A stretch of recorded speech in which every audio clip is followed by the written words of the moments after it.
Hi, my name is Peter Charles Lopipero, and I'm president and founder of Peter Charles Designs Limited in Oyster Bay.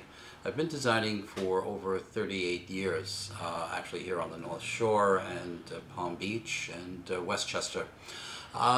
Tonight's topic, I was thinking about talking about overscaled furniture. One of the biggest mistakes that people tend to make is when going out to make a purchase, it just becomes too big for their room.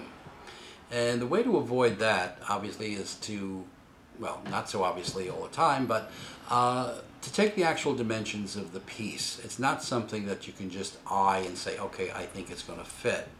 I've seen a lot of disappointed people and making some very expensive mistakes. So the way to avoid that actually is to, I just sort of made like a little bit of a model here, is to take the dimensions of the piece that you are going to buy and just jot it down, don't make any commitments, and come back home and get yourself a good tape measure and some newspaper. And with those dimensions that you have from the piece that you're going to purchase, is to take the newspaper and actually place it in the room where the piece is going to go. In this particular case, we have a doorway here and we also have a window. And the idea is we don't want to be really too close to that door, so we're going to figure approximately there. We'll start it. And then we'll just add the newspaper to the dimensions of your piece, in this case a sofa. And we've also decided that perhaps we don't want it to really go past the window, so we're going to do that. And assuming our dimensions are correct and it looks well in the placement, then it's a pretty good chance that that piece is going to work for you.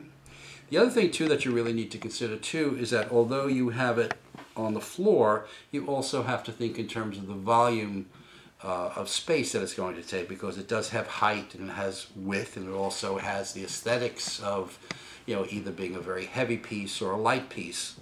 So with that in mind, assuming that everything fits and you've double checked your dimensions, it should be a go-ahead. And like I said, you don't have to jump over the sofa to get to the other side of the room. Then it's definitely a go.